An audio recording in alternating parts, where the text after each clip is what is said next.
വലിയ സുപ്രധാനമായ വെളിപ്പെടുത്തൽ വരുന്നു. എസ് പി സുകേഷിൻ്റെതാണ്. ബാർ കേസ് മുൻ വിജിലൻസ് ഡയറക്ടർ ശങ്കർ റെഡ്ഡി അട്ടിമറിച്ചു എന്നതടക്കമുള്ള കാര്യങ്ങളാണ് സുകേഷൻ പറയുന്നത്. വിവരങ്ങളുമായി KG ദിനകർ ചേരുന്നുണ്ട്. ദിനകർ, സൗമ്യ, ബാർ കേസ് അട്ടിമറിച്ചു എന്നാണ് ഇപ്പോൾ ബാർ കേസ് അന്വേഷിച്ചുകൊണ്ടിരുന്ന വിജിലൻസ് SP R സുകേശൻ വ്യക്തമാക്കുന്നത്. ഇക്കാര്യം ചൂണ്ടിക്കാട്ടി അദ്ദേഹം തിരുവനന്തപുരം പ്രത്യേക വിജിലൻസ് കോടതിയിൽ ഹർജി നൽകും എന്നും നമുക്ക് മനസ്സിലാക്കാൻ കഴിയുന്നു. അതായത് ബാർ കേസ് മുൻ വിജിലൻസ് ഡയറക്ടർ ശങ്കർ റെഡ്ഡി അട്ടിമറിച്ചു. അതായത് മാണിക്കെതിരെ രണ്ടാം കുറ്റപത്രം വേണമെന്ന വസ്തുതാ റിപ്പോർട്ട് റെഡ്ഡി തള്ളി. അതോടൊപ്പം തന്നെ അന്വേഷണം കൃത്യമായി പൂർത്തിയാക്കാൻ തനിക്ക് കഴിഞ്ഞില്ല എന്നും അദ്ദേഹം വ്യക്തമാക്കുന്നുണ്ട്. കേസ് ഡയറിയിൽ ശങ്കർ റെഡ്ഡി നിർബന്ധിച്ച് കൃത്രിമത്വം നടത്താൻ പ്രേരിപ്പിച്ചു എന്നും ഹർജിയിൽ ചൂണ്ടിക്കാട്ടും എന്നാണ് നമുക്ക് മനസ്സിലാക്കാൻ കഴിയുന്നത്. തിരുവനന്തപുരം പ്രത്യേക വിജിലൻസ് കോടതിയിലായിരിക്കും അദ്ദേഹം ഹർജി നൽകുക എന്നും അറിയുന്നു. അതോടൊപ്പം തന്നെ ഈ ബാർ കോഴ കേസിൽ തുടരന്വേഷണം വേണം എന്നുള്ള ആവശ്യവും അദ്ദേഹം ഉന്നയിക്കാൻ സാധ്യതയുണ്ട് എന്ന് നമുക്ക് മനസ്സിലാക്കാൻ കഴിയുന്നുണ്ട്. കാരണം നേരത്തെ ബാർ കോഴ കേസിൽ ആദ്യ റിപ്പോർട്ടിൽ SP സുകേശൻ മാണിക്കെതിരായ തെളിവുകൾ ഉണ്ട് എന്ന് ചൂണ്ടിക്കാട്ടുകയും അതോടൊപ്പം തന്നെ കൂടുതൽ അന്വേഷണം ഇക്കാര്യത്തിൽ ആവശ്യമാണ് എന്നും അദ്ദേഹം ചൂണ്ടിക്കാട്ടിയിരുന്നു. എന്നാൽ ഇത് പിന്നീട് കോടതിയിലേക്ക് എത്തിയപ്പോൾ അതിനു മുമ്പ് തന്നെ KM മാണിയെ ഒഴിവാക്കുന്ന രീതിയിൽ വിജിലൻസ് ഡയറക്ടർ തന്നെ ഇടപെട്ടുകൊണ്ട് അത് തെളിവില്ല എന്ന രീതിയിലേക്ക് കാര്യങ്ങൾ മാറ്റി തീർക്കുകയായിരുന്നു.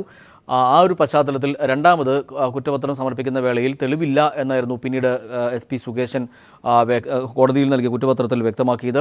അത് KM മാണിയെ രക്ഷിക്കുന്ന ഒരു സമീപനം അന്ന് സ്വീകരിച്ചു എന്നുള്ളതാണ് അന്ന് നമുക്ക് മനസ്സിലാക്കാൻ കഴിഞ്ഞത്. അന്ന് അത് വാർത്തയാവുകയും ചെയ്തിരുന്നു.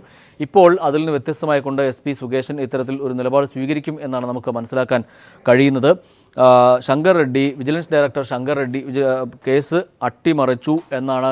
മുൻ vigilance director Shankar Reddy case അട്ടിമറിക്കാൻ നിർബന്ധിച്ചു എന്ന രീതിയിലുള്ള ഹർജിയായിരിക്കും അദ്ദേഹം നൽകുക എന്നും നമുക്ക് മനസ്സിലാക്കാൻ കഴിയുന്നു. സൗമ്യ, ഒരുപക്ഷെ SP സുകേഷിനുമായി ബന്ധപ്പെട്ട വിവാദങ്ങൾ പുതിയതല്ല. നേരത്തെ തന്നെ ക്രൈംബ്രാഞ്ചിന്റെ റിപ്പോർട്ട് അടക്കം ഈ സാഹചര്യത്തിലുണ്ട്. അതുകൂടി പരിഗണിച്ച് നോക്കിയാൽ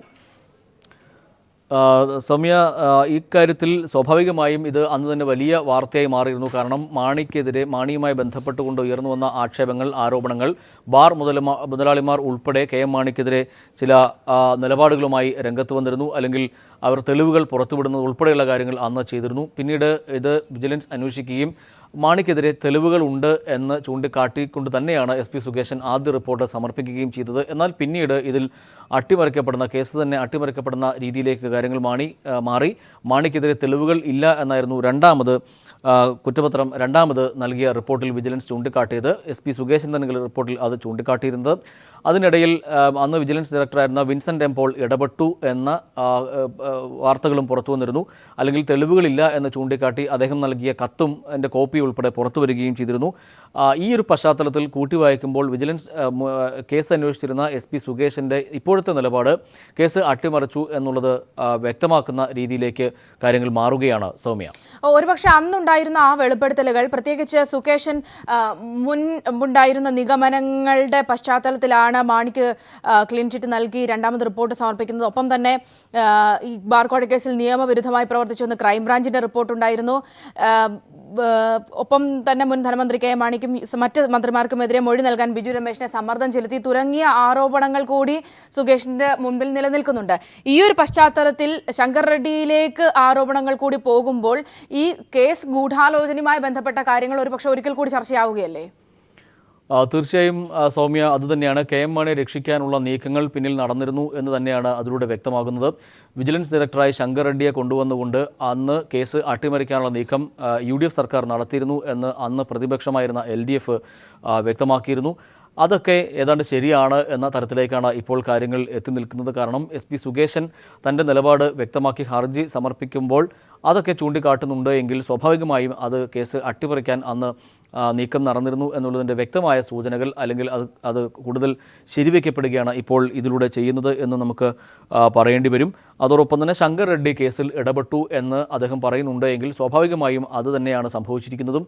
അന്ന് പ്രതിപക്ഷം ചൂണ്ടിക്കാട്ടിയ രീതിയിൽ തന്നെ കേസ് അട്ടിമറിക്കപ്പെട്ടു, അല്ലെങ്കിൽ ഇതിന് പിന്നിൽ ഗൂഢാലോചന നടന്നിട്ടുണ്ട് എന്ന് കൂടുതൽ വ്യക്തമാകുന്ന ഒരു സാഹചര്യം കൂടിയാണ് ഇപ്പോൾ ഉരുത്തിരിഞ്ഞു വരുന്നത്. സൗമ്യ, ഇവിടെ പുതിയ വിജിലൻസ് ഡയറക്ടർ അധികാരമേറ്റതിന് ശേഷം ആദ്യമുണ്ടായിരുന്ന പ്രഖ്യാപനങ്ങൾ കഴിഞ്ഞ വിജിലൻസിന്റെ കാലഘട്ടത്തിൽ ഉണ്ടായിരുന്ന കേസുകളുടെ ഒക്കെ തന്നെയും പ്രത്യേകിച്ച് വിവാദമായിരുന്ന പല കേസുകളുടെയും ബാർക്കോഴ അടക്കം പാറ്റൂർ കേസ് അടക്കമുള്ള കാര്യങ്ങൾ പരിശോധിക്കപ്പെടും എന്നത് തന്നെയായിരുന്നു.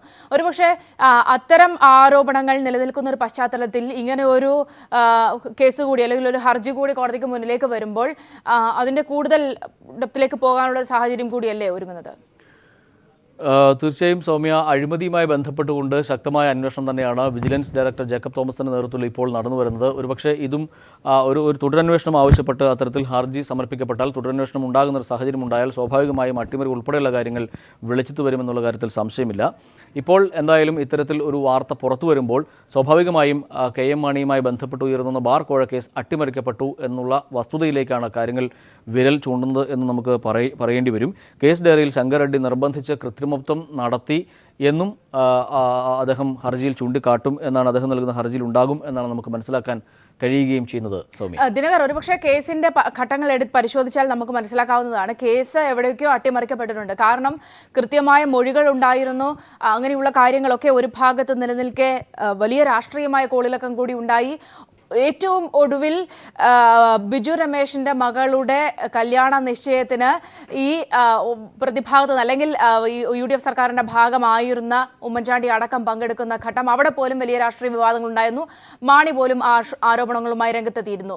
ഈ ഒരു കാര്യങ്ങളൊക്കെ കൂടി ഈ ഒരു പശ്ചാത്തലങ്ങളൊക്കെ കൂടി പരിഗണിക്കേണ്ടത്. അതായത് രണ്ട് മാനങ്ങളുണ്ട്. ഒന്ന്, കേസ് ദുരുപയോഗപ്പെടുത്തി അട്ടിമറിച്ചു എന്നത് ഒരു ഭാഗത്തും, മറ്റൊരു ഭാഗത്ത് രാഷ്ട്രീയ ഗൂഢാലോചനയും. സൗമ്യ, തീർച്ചയായും കേസ് ഇത് രണ്ടു വശമുണ്ട്. KM മാണി ആരോപിക്കുന്നത് ഇത് തനിക്കെതിരെ UDF-നുള്ളിൽ അല്ലെങ്കിൽ കോൺഗ്രസിനുള്ളിൽ ഗൂഢാലോചന നടന്നു എന്നാണ് അദ്ദേഹം ചൂണ്ടിക്കാട്ടുന്നത്. അതുമായി ബന്ധപ്പെട്ടുകൊണ്ട് ഇപ്പോൾ അദ്ദേഹം മുന്നണിയിൽ നിന്ന് തന്നെ പുറത്തു പോയിരിക്കുന്ന ഒരു സാഹചര്യവും നിലനിൽക്കുന്നുണ്ട്. മറുവശത്ത് KM മാണിക്കെതിരെ അല്ലെങ്കിൽ KM മാണിക്കെതിരെ തെളിവുകളുണ്ടായിട്ടും കേസെടുക്കാനോ അന്വേഷണം നടത്താനോ തയ്യാറാകാത്ത ഒരു സാഹചര്യം ഉണ്ടായി എന്നും ആരോപിക്കപ്പെടുന്നു. ബിജു രമേശ് ഉൾപ്പെടെയുള്ളവർ പല തെളിവുകളും ഹാജരാക്കിയിട്ടും KM മാണിക്കെതിരെ കേസെടുക്കാൻ തയ്യാറായിരുന്നില്ല, അല്ലെങ്കിൽ കേസ് അട്ടിമറിച്ചു എന്ന ഒരു സാഹചര്യവും നിലനിൽക്കുന്നുണ്ട്. ഈ ഒരു പശ്ചാത്തലത്തിൽ സുകേഷിൻ്റെ ഇത്തരത്തിൽ ഒരു ഹർജി കോടതിയിലേക്ക് എത്തുമ്പോൾ സ്വാഭാവികമായും ബാർ കോഴ കേസ് അട്ടിമറിക്കപ്പെടുന്നു അല്ലെങ്കിൽ അട്ടിമറിക്കപ്പെട്ടു എന്നുള്ളതിൻ്റെ വ്യക്തമായ സൂചനകൾ തന്നെയാണ് ഇതിലൂടെ പുറത്തു വരികയും ചെയ്യുന്നത്. ബാർ കോഴ അല്ലെങ്കിൽ ബാർ കേസ് മുൻ വിജിലൻസ് ഡയറക്ടർ ശങ്കർ റെഡ്ഡി അട്ടിമറിച്ചു എന്ന നിലപാടാണ് സുകേഷിന് ഉള്ളത് എന്നാണ് നമുക്ക് ഇപ്പോൾ മനസ്സിലാക്കാൻ കഴിയുന്നത്. ഇക്കാര്യത്തിൽ തുടരന്വേഷണം ആവശ്യമാണ്, കൂടുതൽ കാര്യങ്ങൾ വ്യക്തമാകാൻ എന്നും അദ്ദേഹം ചൂണ്ടിക്കാട്ടുന്നുണ്ട്. നമുക്കറിയാം, ആദ്യത്തെ റിപ്പോർട്ട് കോടതിയിൽ എത്തിയപ്പോൾ ടവർ ലൊക്കേഷൻ ഉൾപ്പെടെയുള്ള കാര്യങ്ങൾ SP സുകേശൻ ചൂണ്ടിക്കാട്ടിയിരുന്നു. അല്ലെങ്കിൽ ബാർ ഉടമകൾ പാലായിൽ എത്തിയതിൻ്റെയും ആ ടവർ ലൊക്കേഷൻ ഉൾപ്പെടെ ചൂണ്ടിക്കാട്ടിക്കൊണ്ടായിരുന്നു അന്ന് അദ്ദേഹം റിപ്പോർട്ട് സമർപ്പിച്ചത്. എന്നാൽ ആ റിപ്പോർട്ട് ശരിയല്ല, അല്ലെങ്കിൽ അതിലെ വസ്തുതകൾ ശരിയല്ല, അത് എന്ന് പിന്നീട് രണ്ടാമത്തെ റിപ്പോർട്ടിൽ ചൂണ്ടിക്കാട്ടുകയും KM മാണിയെ കുറ്റവിമുക്തനാക്കുന്ന ഒരു സാഹചര്യം ഉരുത്തിരിഞ്ഞ് വരികയും ചെയ്തിരുന്നു. ഇപ്പോൾ സുകേശൻ ഉന്നയിക്കുന്ന ഒരു നിലപാട് അല്ലെങ്കിൽ സ്വീകരിക്കുന്ന ഒരു നിലപാട്, ബാർ കോഴ കേസ് അട്ടിമറിക്കാൻ വിജിലൻസ് ഡയറക്ടർ ശങ്കർ റെഡ്ഡിയെ അട്ടിമറിച്ചു എന്ന് അദ്ദേഹം പറയുമ്പോൾ സ്വാഭാവികമായും അത് വലിയ ഒരു സംഭവമായി മാറുകയാണ്. കാരണം ബാർ കോഴ കേസിൽ കൃത്രിമത്വം നടന്നു, അല്ലെങ്കിൽ റിപ്പോർട്ടിൽ കൃത്രിമത്വം നടന്നു, അട്ടിമറിക്കാൻ ശ്രമം നടന്നു എന്നുള്ളതിൻ്റെ എല്ലാം വ്യക്തമായ ഒരു സന്ദേശം തന്നെയാണ് ഇപ്പോൾ പുറത്തേക്ക് വരുന്നത്. സൗമ്യ, ഇവിടെ നേരത്തെ തന്നെ നമുക്കറിയാം, ഇങ്ങനെയുള്ള വാർത്തകൾ വന്ന ഘട്ടത്തിലാണ്, ആദ്യ റിപ്പോർട്ടിൻ്റെ ഒക്കെ പശ്ചാത്തലത്തിലായിരുന്നു സുകേശൻ വലിയ ചില വെളിപ്പെടുത്തലുകൾ നടത്തിയത്.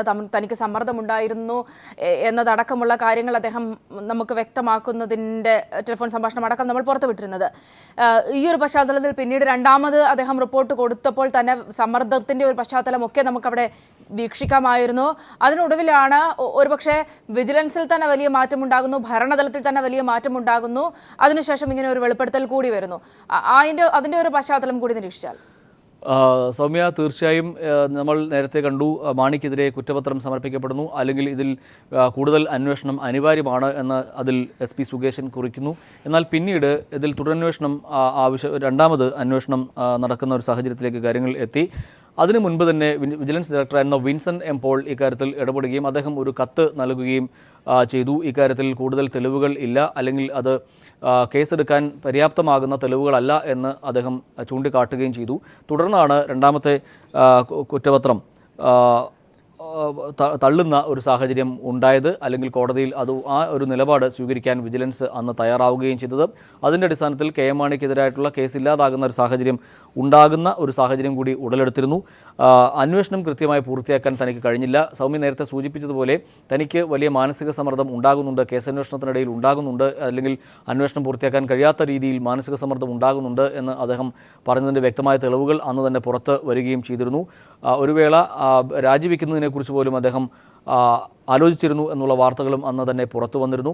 ഇപ്പോൾ അതൊക്കെ കൂടി കൂട്ടി വായിക്കുമ്പോൾ സ്വാഭാവികമായും ഈ കേസിൽ വലിയ അട്ടിമറി ഉണ്ടായിരിക്കുന്നു എന്നുള്ളത് തന്നെയാണ് നമുക്ക് മനസ്സിലാക്കാൻ കഴിയുന്നത്. സൗമ്യ, അവിടെ ഇപ്പോൾ പറഞ്ഞിരിക്കുന്നത് എത്രത്തോളം ഗൗരവമാണ്? നമുക്കറിയാം, ഒരു ഘട്ടത്തിൽ കോടതി ചോദിച്ചിരുന്നു ഈ റിപ്പോർട്ട് വിജിലൻസ് ഡയറക്ടറുടെ നിലപാടാണോ എന്ന് പറഞ്ഞപ്പോൾ അവിടെ സുകേഷൻ ഇതിനെ ന്യായീകരിച്ചത് ഇത്തരം കേസുകളിൽ വിജിലൻസ് ഡയറക്ടറുടെ നിലപാടുകൾ കൂടി വരുന്നത് സ്വാഭാവികമാണ് എന്ന തരത്തിലൊക്കെ ആയിരുന്നു. അതായത് അന്വേഷണ ഉദ്യോഗസ്ഥന് യാതൊരു വിലയും കൽപ്പിക്കാതെ അന്ന് മുതൽക്കേ തന്നെ വിജിലൻസ് ഡയറക്ടറുടെ ഇടപെടൽ ഉണ്ടായിരുന്നു എന്ന സൂചനകൾ അവിടെ കൃത്യമായി ഉണ്ടായിരുന്നു. ഇവിടെ ഇപ്പോൾ സുകേഷൻ പറയുന്നതും അതുതന്നെയാണ്. അതായത് ചില തെളിവുകൾ. യെസ്, ഞാൻ ദിനകറിലേക്ക് എത്താം. ശ്രീ എം വി ജയരാജൻ നമ്മോടൊപ്പം ടെലിഫോൺ ലൈൻ ചേരുന്നുണ്ട്. ശ്രീ എം വി ജയരാജൻ, നമുക്കറിയാം ബാർ കോഴ കേസുമായി ബന്ധപ്പെട്ടുണ്ടായിരുന്ന ശക്തമായ തെളിവുകൾ, സുകേഷിന്റെ ആദ്യ റിപ്പോർട്ടൊക്കെ വളരെ സജീവമായി തന്നെ ചർച്ച ചെയ്യപ്പെട്ടിട്ടുള്ളതാണ്. ഈ ഒരു ഘട്ടത്തിൽ രണ്ടാമത് പല സമ്മർദ്ദങ്ങൾക്കും വഴങ്ങി എന്ന് പിന്നീടൊക്കെ തന്നെയും വ്യക്തമായിട്ടുള്ള സുകേഷിന്റെ റിപ്പോർട്ടും നമുക്ക് മുന്നിലുണ്ട്. ഈ പശ്ചാത്തലത്തിൽ കൂടിയാണ് ബാർ കോഴ കേസ് അട്ടിമറിക്കപ്പെട്ടു, അത് ശങ്കർ റെഡ്ഡി ആണ് അട്ടിമറിച്ചത്, പല ഘട്ടങ്ങളിലും താൻ നൽകിയ തെളിവുകൾ പോലും പ്രസക്തമായി എടുത്തില്ല, കേസ് ഡയറിയിൽ പോലും നിർബന്ധിച്ച് കൃത്രിമം നടത്തി തുടങ്ങിയ കാര്യങ്ങൾ സുകേഷൻ വെളിപ്പെടുത്തുന്നത്. ശ്രീ ജയരാജൻ, തീർച്ചയായും ഇത്തരമൊരു സൂചന നേരത്തെ തന്നെ ഉണ്ടായിരുന്നു. ബാർ കോഴ കേസ് ആദ്യഘട്ടത്തിൽ ശരിയാം വിധത്തിൽ അന്വേഷണം നടന്നെങ്കിലും പിന്നീട് അന്വേഷണ ഉദ്യോഗസ്ഥനെ രാഷ്ട്രീയമായും മറ്റ് രീതിയിലും സമ്മർദ്ദത്തിലാക്കി. ആ സമ്മർദ്ദത്തിലാക്കിയതിനെ തുടർന്നാണ് താൻ നൽകിയ റിപ്പോർട്ട് തന്നെ തനിക്ക് മാറ്റേണ്ടി വരുന്ന ഒരു ഗതികേടിലേക്ക് SP സുകേശൻ എത്തിയത്. അതിനെയെല്ലാം ചുക്കാൻ പിടിച്ചത് വിജിലൻസ് ഡയറക്ടറായിരുന്നു. യഥാർത്ഥത്തിൽ ആ പോസ്റ്റിലേക്ക് ഇദ്ദേഹത്തെ കൊണ്ടുവന്നത് തന്നെ ഇത്തരത്തിൽ യഥാർത്ഥ അഴിമതിക്കാരെ രക്ഷിക്കാൻ വേണ്ടിയായിരുന്നു എന്ന സംശയം അന്ന് അതിശക്തമായിട്ടുണ്ടായിരുന്നു. അതുതന്നെയാണ് ഇപ്പോ പുറത്തു വന്ന വിവരങ്ങൾ കൊണ്ട് വ്യക്തമാവുന്നത്.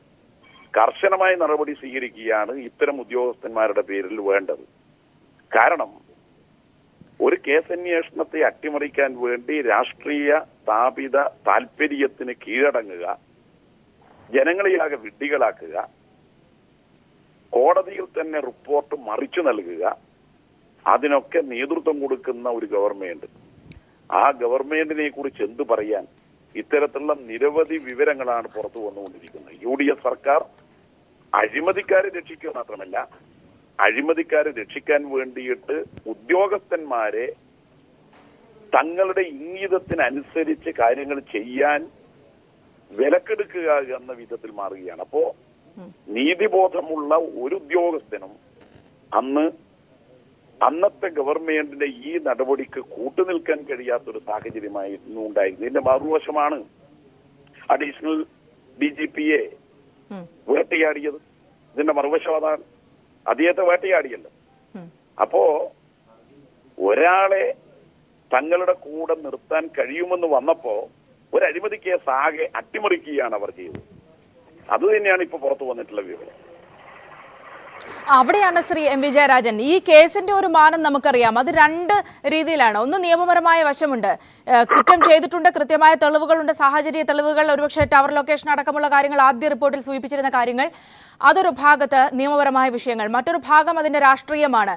അതായത് ഇങ്ങനെ ഒരു വലിയ രാഷ്ട്രീയ ഗൂഢാലോചന ഉണ്ടായി എന്ന് പ്രതിസ്ഥാനത്ത് നിൽക്കുന്ന മാണി തന്നെ വ്യക്തമാക്കിയിട്ടുണ്ട്.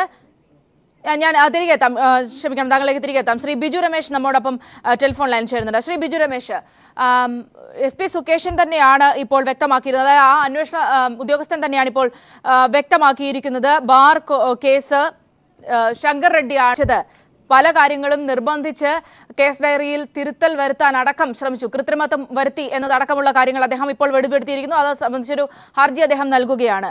ശ്രീ ബിജു രമേശ്, ഈ കാര്യങ്ങളൊക്കെ വളരെ വ്യക്തമായി ആദ്യം തൊട്ട് ഞാൻ പറയുന്ന ഒരു കാര്യമായിരുന്നു. കാര്യം ആദ്യത്തെ സുകേഷിന്റെ റിപ്പോർട്ടുകൾ അന്വേഷണ രീതിയിൽ നിന്ന് വ്യത്യസ്തമായിട്ടാണ് അവസാനം അതിന്റെ റിപ്പോർട്ട്. ആ റിപ്പോർട്ട് സുകേഷിനെതിരെ അല്ല എന്ന് ആ ഭാഷ കാണുമ്പോൾ തന്നെ സാധാരണ ഭാഷ വായിക്കുന്ന ഒരാൾക്ക് മനസ്സിലാക്കാൻ വളരെ രണ്ട് ലാംഗ്വേജിൽ നിന്ന് വളരെ വ്യത്യസ്തമായ ലാംഗ്വേജ് ആയിരുന്നു. സുകേഷിന് എഴുതുന്ന വളരെ സിമ്പിൾ ഇംഗ്ലീഷിലാണ് കാര്യങ്ങൾ എഴുതുന്നത്, മറ്റൊരു വളരെ ഒരു സാഹിത്യ രൂപത്തിലുള്ള ഒരു ഇംഗ്ലീഷ് ആയിരുന്നു വന്നത്. അപ്പൊ ഇത് രണ്ടും വായിക്കുമ്പോൾ തന്നെ നമുക്ക് സാധാരണ രീതിയിൽ മനസ്സിലാവുന്ന രീതിയിൽ തന്നെ പറയേണ്ടി വരും. പിന്നെ ആദ്യം സുകേശൻ പറഞ്ഞിരുന്ന കാര്യങ്ങളൊക്കെ തന്നെ രണ്ടാമത്തെ ഫൈൻഡിങ്സിലേക്ക് വന്നപ്പോഴത്തേക്ക് കംപ്ലീറ്റ് കോൺട്രഡിക്ഷൻ ആയിട്ട്, അപ്പൊ സ്വന്തമായിട്ട് കോൺട്രഡിക്ഷൻ എങ്ങനെ ക്രിയേറ്റ് ചെയ്യുമെന്നുള്ള സംശയം അതിനകത്ത് വന്നു. അതുകൊണ്ട് ഇത് ആരോ എഴുതി കൊടുത്ത തിരക്കഥയാണ്, സുകേഷിന്റെ കൊണ്ട് ഒപ്പിടിപ്പിച്ചതാണെന്നുള്ള സംശയം അന്നുതൊട്ട് വ്യക്തമാക്കിയിരുന്നതാണ്. അതിലുപരി സുകേഷിനെതിരെ അന്ന് ക്രൈംബ്രാഞ്ചിന് അന്വേഷണത്തിന് ഉത്തരവിടിച്ചിരുന്നു. സുകേഷിനെ അതിൽ പ്രതിയാക്കുമെന്ന് ശങ്കർ റെഡ്ഡി അവരുടെ ഭാഗത്ത് സമ്മർദ്ദം വന്നു. ഇതൊക്കെ വന്നപ്പോൾ ഗവൺമെന്റ് തലത്തിൽ വന്ന സമ്മർദ്ദമാണ് DGP വഴി അതിനുവേണ്ടി ഒരു DG അവർക്ക് അവരുടെ കയ്യിൽ ഒതുങ്ങുന്ന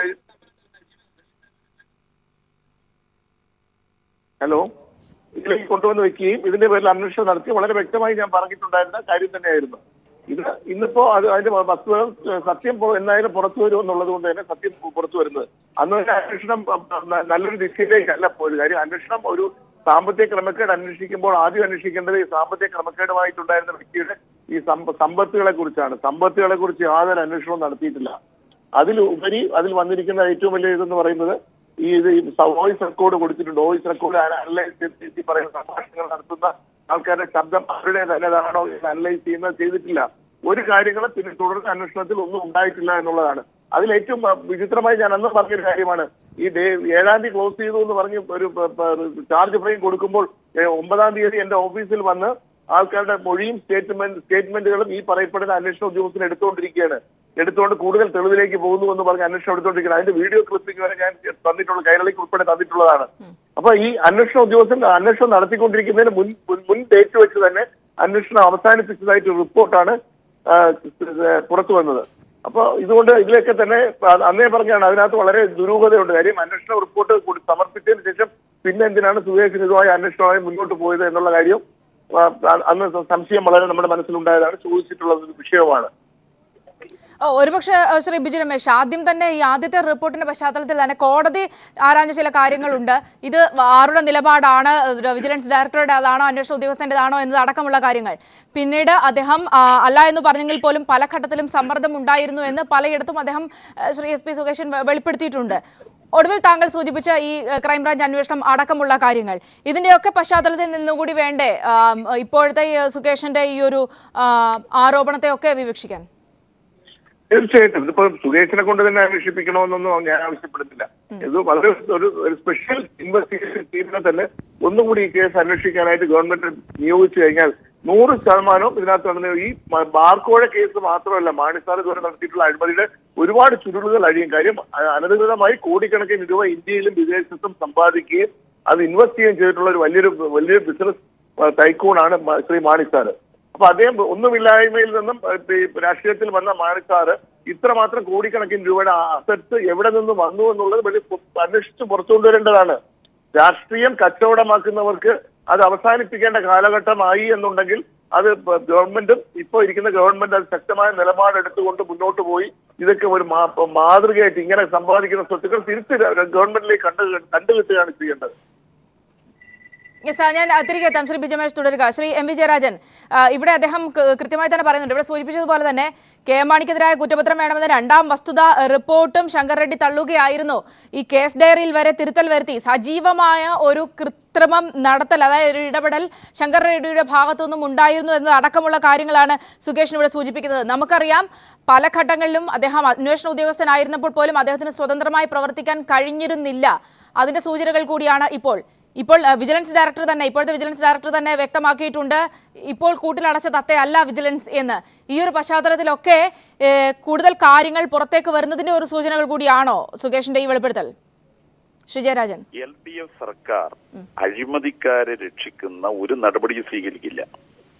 അതിന് വിജിലൻസിനെ സ്വതന്ത്രമായ അന്വേഷണ ഏജൻസി എന്ന ആ സംവിധാനം മെച്ചപ്പെടുത്തും. അതുകൊണ്ടാണ് ഇപ്പൊ കൂട്ടിലിട്ട തത്തിയാവാത്തത്. നേരത്തെയുള്ള ഗവൺമെന്റ് വിജിലൻസിനെ കൂട്ടിലിട്ട തത്തിയാക്കുക മാത്രമല്ല, അന്വേഷണ ഉദ്യോഗസ്ഥൻ സത്യസന്ധമായി അഴിമതിക്കാരുടെ പേരിൽ കേസെടുക്കത്തക്ക നിലയിൽ തെളിവുകളും റിപ്പോർട്ടും കോടതിയിൽ സമർപ്പിച്ചപ്പോൾ കോടതിയിൽ റിപ്പോർട്ട് സമർപ്പിച്ചതിന് ശേഷം വീണ്ടും അന്വേഷണമെന്ന പ്രഹസനം നടത്തി വിജിലൻസ് ഡയറക്ടർ മുഖേന ആ ഉദ്യോഗസ്ഥനെ സമ്മർദ്ദത്തിലാക്കി രാഷ്ട്രീയ ഇടപെടൽ നടത്തുകയാണ് ചെയ്തത്. അത് അഴിമതിക്കാരെ രക്ഷിക്കാൻ വേണ്ടിയായിരുന്നു. അതാണിപ്പോ നേതൃത്വം കൊടുത്ത ഉദ്യോഗസ്ഥൻ ആര് എന്നുള്ളത് വെളിപ്പെട്ടത്. ഇനി ഇദ്ദേഹത്തിന് ഇത്തരം ഒരു നിർദ്ദേശം കൊടുത്ത് ഇദ്ദേഹത്തെ കൊണ്ട് അഴിമതിക്കാരെ രക്ഷിക്കാൻ വേണ്ടി നേതൃത്വം കൊടുത്ത മുഖ്യമന്ത്രി അടക്കമുള്ളവർ പുറത്തു വരേണ്ടതുണ്ട്. അപ്പോ ഇത് അഴിമതിക്കാരെ രക്ഷിക്കാനുള്ള UDF സർക്കാരിന്റെ അന്നത്തെ നടപടികളാണ് പുറത്തു വന്നിട്ടുള്ളത്. അപ്പൊ അതിന് ഉത്തരവാദി കേവലം ഒരു വിജിലൻസ് ഡയറക്ടർ അല്ല. ആ വിജിലൻസ് ഡയറക്ടറെ ആ കാര്യം ചെയ്യിച്ച് അതിന്റെ രാഷ്ട്രീയ നേതൃത്വം ഉണ്ടല്ലോ, അവരാണ് പ്രധാനമായിട്ടുള്ള ഉത്തരവാദിത്വം ഏറ്റെടുക്കേണ്ടത്. ഒരു ഉദ്യോഗസ്ഥനെ കൊണ്ട് ഇങ്ങനെയൊരു റിപ്പോർട്ട് മാറ്റി എഴുതിക്കുക, പരസ്പര വിരുദ്ധമായ കാര്യങ്ങൾ ഉൾക്കൊള്ളുന്ന രണ്ടാമത്തെ റിപ്പോർട്ട് കോടതിയിൽ സമർപ്പിക്കുക. കോടതി തന്നെ അമ്പരന്ന് പോയി, എന്തുകൊണ്ട് ഇങ്ങനെയൊരു പരസ്പര വിരുദ്ധമായിട്ടുള്ള റിപ്പോർട്ട് വന്നു എന്നുള്ളത്. അപ്പൊ അതിന്റെ പിന്നിൽ നടന്ന ഗൂഢാലോചനയും അതിന് നേതൃത്വം കൊടുത്ത ഉദ്യോഗസ്ഥനും ആണിപ്പോ പുറത്തു വന്നിട്ടുള്ളത്. തീർച്ചയായും അതിന്റെ രാഷ്ട്രീയ നേതൃത്വം മറുപടി പറയുക തന്നെ ചെയ്യണം. ജനങ്ങളുടെ മുമ്പിൽ കയ്യും കെട്ടി അവരെ വിചാരണ ചെയ്യുന്ന ഒരു നില ഉണ്ടാവുക തന്നെ ചെയ്യും. ഞാൻ തിരികെ എത്താം. ശ്രീ PC ജോർജ് നമ്മോടൊപ്പം ടെലിഫോൺ ലൈൻ ചേരുന്നുണ്ട്. ശ്രീ PC ജോർജ്, അന്ന് പറഞ്ഞ കാര്യങ്ങൾ ഒരുപക്ഷെ ഒരു ഘട്ടത്തിൽ SP സുകേശൻ നിന്നിരുന്ന വലിയൊരു സമ്മർദ്ദത്തിൽ നിന്നും മാറി ഇപ്പോൾ ശ്രീ ജേക്കബ് തോമസ് ഇപ്പോൾ ഉറപ്പ് നൽകുന്നത് പോലെ കൂട്ടിലടച്ച തത്തയല്ല, വിജിലൻസ് സ്വതന്ത്രമാണ് എന്ന് പറയുന്ന ഒരു ഘട്ടത്തിൽ നിന്നുകൊണ്ടാണ് SP സുകേശൻ ഇത്രയും വലിയ വെളിപ്പെടുത്തലുകൾ നടത്തുന്നത്. അതായത് തെളിവുകളടക്കം, കൃത്യമായ തെളിവുകളടക്കം തിരസ്കരിക്കുകയായിരുന്നു. ശങ്കർ റെഡ്ഡി കേസ് അട്ടിമറിച്ചു എന്നൊക്കെ പറയുന്ന ഇടത്ത് താങ്കൾക്ക് എന്താണ് പറയാനുള്ളത് ശ്രീ PC ജോർജ്?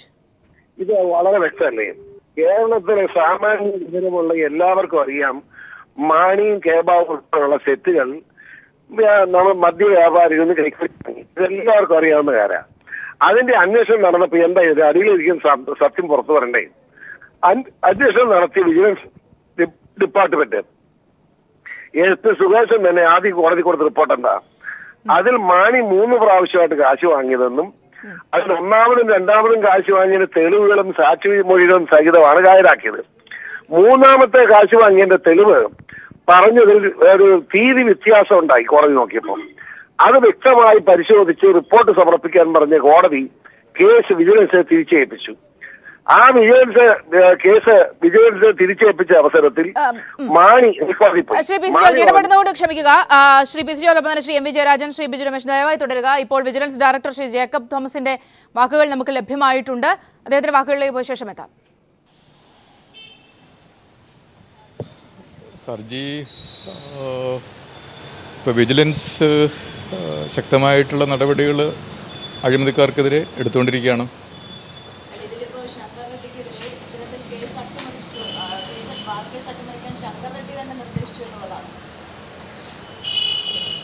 കൂട്ടിലിപ്പോൾ തത്തയല്ലല്ലോ. ഫയലുകളെല്ലാം കൃത്യമായി സാർ പരിശോധിച്ച ശേഷമാണോ ഇത്തരമൊരു സത്യവാങ്മൂലം നൽകിയിരിക്കുന്നത്? എൻ്റെ പണി അഴിമതി അവസാനിപ്പിക്കാനുള്ള നടപടികളെടുക്കുക എന്നുള്ളതാണല്ലോ.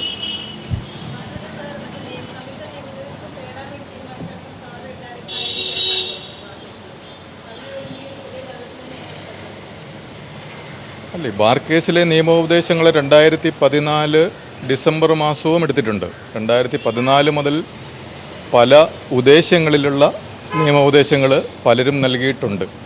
കോടതി അനുവദിച്ചാൽ കൂടുതൽ ശക്തമായൊരു അന്വേഷണം നടത്തുമോ, അല്ല ഇപ്പോഴുള്ള അന്വേഷണ റിപ്പോർട്ടിനെ അടിസ്ഥാനപ്പെടുത്തിക്കൊണ്ടുള്ള പുതിയൊരു കുറ്റപത്രത്തിലേക്ക് കാര്യങ്ങൾ കടക്കേണ്ടി വരും? കേരളത്തിലെ ജനങ്ങൾ ആഗ്രഹിക്കുന്നത് പോലെയുള്ള ശക്തമായ അന്വേഷണം കോടതി അനുവദിച്ചാൽ തീർച്ചയായിട്ടും നടത്തും. ശ്രീ ജേക്കബ് തോമസിന്റെ വാക്കുകളാണ് നമ്മൾ കേട്ടത്. ജനങ്ങളുടെ ഭാഗത്തു നിന്നുകൊണ്ടുള്ള ആ വിധത്തിലുള്ള ഒരു ശക്തമായ അന്വേഷണം തന്നെയായിരിക്കും. കോടതി അനുവദിച്ചാൽ അങ്ങനെ ഒരു അന്വേഷണം നടത്തുമെന്നാണ് അദ്ദേഹം പറഞ്ഞിരിക്കുന്നത്. ശ്രീ PC ജോർജ്, നമ്മൾ സംസാരിച്ചു വന്നത് ഒരുപക്ഷെ സുകേഷിന്റെ ആദ്യ റിപ്പോർട്ടും രണ്ടാം റിപ്പോർട്ടും തമ്മിലുള്ള വൈരുദ്ധ്യത്തിനിടയിലായിരിക്കണം അദ്ദേഹം അനുഭവിച്ച സമ്മർദ്ദവും ഈ കേസിൽ ഉണ്ടായ വലിയ അട്ടിമറിയുടെ പശ്ചാത്തലവും ഒക്കെ നടന്നിട്ടുള്ളത്. താങ്കൾ നേരത്തെ സൂചിപ്പിച്ചതുപോലെ തന്നെ കൃത്യമായ സാക്ഷികൾ ഉണ്ടായിരുന്നു, തെളിവുകൾ ഉണ്ടായിരുന്നു. ഈ ഒരു ഘട്ടത്തിലൊക്കെയും പിന്നീട് എന്താണ് സംഭവിച്ചത് എന്ന് നമ്മളുടെ ജുഡീഷ്യറി പോലും പല ഘട്ടങ്ങളിലും ചോദിച്ച സാഹചര്യങ്ങൾ പോലുമുണ്ട്. അവിടെ നിന്നുകൊണ്ടൊക്കെയാണ് സുകേഷിന്റെ ഈ ഒരു ആരോപണം അത് പഴയ വിജിലൻസ് ഡയറക്ടറിലേക്ക് എത്തി നിൽക്കുന്നത്. ശ്രീ പി സി ജോർജ്, അതായത് നമ്മൾ മനസ്സിലാക്കേണ്ടത് ഈ തിരുവനന്തപുരം വിജിലൻസ് കോടതി 1ഉം 2ഉം പ്രാവശ്യം മാണി കാശ് മേടിച്ച് തെളിവുണ്ടെന്ന് പറഞ്ഞ് വിധി പറഞ്ഞപ്പോ മാണി നേരെ ഹൈക്കോടതി പോയി, ഞാൻ കൈക്കൂലി മേടിച്ചിട്ടില്ല, എന്നെ കള്ളത്തരത്തിൽ കോടതി ഫൈലിംഗ് തെറ്റാണ്, ആ വിധി ക്യാൻസൽ ചെയ്തെന്ന് പറഞ്ഞ് പോയി. ഹൈക്കോടതി ഫയൽ മുഴുവൻ മരുത്തി പരിശോധിച്ചിട്ട് ഹൈക്കോടതി എന്താ പറഞ്ഞത്? ഹൈക്കോടതി പറഞ്ഞു 1ഉം 2ഉം പ്രാവശ്യം കാശ് മേടിച്ച തെളിവുണ്ട്, മൂന്നാമത്തെ തെളിവുണ്ട് കുറ്റമറ്റതിൽ അത് അന്വേഷിച്ച് കേസ് ഹാജരാക്കാൻ പറഞ്ഞപ്പോൾ ചിരി വരുന്ന രസം എന്താ? വിജിലൻസ് റിപ്പോർട്ട് കൊടുക്കാണ്, മാണി കാശ് മേടിച്ച തെളിവില്ല, നീ എന്തായാലും മറുപടി പറയുക. ബഹുമാനപ്പെട്ട ഹൈക്കോടതി ഫൈൻഡിങ്ങിന് ചോദിച്ച ശങ്കർ റെഡ്ഡി എന്ന് പറഞ്ഞ IPS-കാരൻ ആരാ അധികാരം കൊടുത്തത്? അയാൾ ഒറ്റ എടുത്തല്ലേ വൃത്തിയോട് കാണിച്ചത്? ഉമ്മൻചാണ്ടി പറഞ്ഞു എന്ത് വൃത്തിയോട് കാണിക്കുന്ന ഉദ്യോഗസ്ഥരായ ഇങ്ങനെ ഇരിക്കാമോ? വിദ്യാഭ്യാസ നമ്മുടെ ആഭ്യന്തരമന്ത്രിയും നമ്മുടെ ഉമ്മൻചാണ്ടിയും ചേർന്നുകൊണ്ട് മാനവ രക്ഷിക്കാൻ വേണ്ടി ശങ്കർ റെഡ്ഡി വിളിച്ചിരുത്തി ആലോചിച്ച് സുകേഷിനെ ഭീഷണിപ്പെടുത്തി റിപ്പോർട്ട് മാറ്റിക്കുകയായിരുന്നു. അതാണ് ഇതിനകത്തെ സത്യം. ഞാൻ പറഞ്ഞത് 2 പ്രാവശ്യം എന്നോട് സ്റ്റേറ്റ്മെന്റ് സുകേശൻ വന്നെടുത്തത. ഞാൻ കൊടുത്ത സ്റ്റേറ്റ്മെന്റ് മാത്രം മതിയില്ല മാണി കുറ്റക്കാരനാണെന്ന് തെളിയാൻ. അപ്പൊ പിന്നെ മാണി കുറ്റക്കാരനല്ലെന്ന് എങ്ങനെ സുകേശൻ കൊണ്ട് റിപ്പോർട്ട് കൊടുക്കും? എന്ത് ന്യായമുണ്ട്? ഇതാണ് ഇവിടുത്തെ പ്രശ്നം. മനസ്സിലായില്ലേ? അതായത് വളരെ ക്ലിയർ ആണ്. ഈ സംഭവത്തോടുകൂടി KM മാണി ശിക്ഷിക്കപ്പെടുന്ന സാഹചര്യം ഉണ്ടാവും എന്ന് തന്നെയാണ് ഞാൻ വിശ്വസിക്കുന്നത്. ഞാൻ മാണി ശിക്ഷിച്ചപ്പോൾ ജയിലിൽ പോകുന്ന കാണാനുള്ള കൊതി കൊണ്ട് പറയുന്നതല്ല. ഈയനും വിളക്കോളം കട്ടുമുടിക്കുന്ന മോട്ടിക്കുന്ന ഈ രാഷ്ട്രീയക്കാരും മന്ത്രിമാരും MLA-മാരും ഉൾപ്പെടെ ഒരൊറ്റ കേസ് ജയിലിൽ പോയി കഴിഞ്ഞാൽ കുറവുണ്ടാവും. പിള്ള നിരപരാധി ശിക്ഷയ്ക്ക് അർഹണമെന്ന് പറയുന്നില്ല. പിള്ളയുടെ പേര് ശിക്ഷ വന്നപ്പം ഒരു ഞെട്ടൽ ഈ രാജ്യത്തെ രാഷ്ട്രീയക്കാർക്ക് ഉണ്ടായിട്ടുണ്ട്. അദ്ദേഹം നിരപരാധിയോ ശിക്ഷിക്കപ്പെടണോ എന്നുള്ള വേറെ കാര്യം.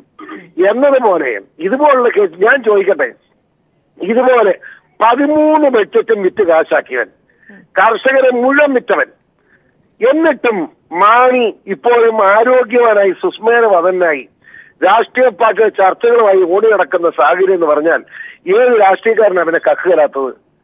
എന്തിനു പട്ടിണി നടക്കണം? പോകര് 100 രൂപ കയ്യിലില്ലാതെ ചുമ്മാ നടന്നിട്ട് എന്താ കാര്യമെന്ന് പൊതുപ്രവർത്തനം ചിന്തിക്കില്ല. മാണിയെ ഒന്നുമില്ലാതിരുന്ന മാണി 10-20,000 കോടി രൂപയുടെ സ്വത്തിനുടമയായില്ലേ? അതുപോലെ ആകാമല്ലോ എന്ന് ചിന്തിച്ചാൽ അപ്പോ നിയമത്തിന് മുമ്പിൽ വരണം. നിയമപരമായ പരിരക്ഷ ഒരു കാരണവശാലും മോഷ്ടാക്കൾക്ക് കൊടുക്കാൻ പാടില്ല. അതുകൊണ്ട് മാണി നിയമത്തിന് മുമ്പിൽ വന്ന് ശിക്ഷിക്കപ്പെടണമെന്ന് തന്നെ ഞാൻ ആഗ്രഹിക്കുന്നു. അത് ദൈവം സാധിക്കും എന്ന് ഞാൻ ഉറച്ചു വിശ്വസിക്കുക.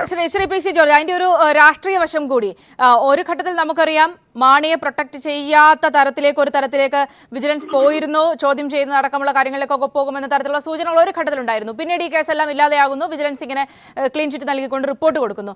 ഇവിടെ പക്ഷേ മാണി UDF-ൽ നിന്നും പുറത്തു പോയ ഒരു സാഹചര്യം കൂടി നമുക്ക് പരിശോധിക്കേണ്ടതുണ്ട്. അവിടെ തനിക്കെതിരെ ഗൂഢാലോചന നടന്നു ബാർ കേസുമായി ബന്ധപ്പെട്ട് എന്ന ആരോപണം ഉന്നയിച്ചുകൊണ്ടാണ് മാണി പുറത്തേക്ക് പോകുന്നതുമൊക്കെ തന്നെയും. ഈ ഒരു വിഷയത്തിൽ മാണിയെ രക്ഷിക്കാനായിരുന്നു ഇങ്ങനെ ശങ്കർ റെഡ്ഡി ഇങ്ങനെ ഒരു റിപ്പോർട്ട് തിരുത്തുന്നത് അടക്കമുള്ള കാര്യങ്ങൾ നടന്നു. അവിടെ മുകളിൽ നിന്നുള്ള സമ്മർദ്ദം ഉണ്ടായിരുന്നുവെങ്കിൽ എന്തുകൊണ്ട് മാണി ഇങ്ങനെ ഒരു ആരോപണം ഉന്നയിച്ച് UDF-ൽ നിന്ന് പോയി?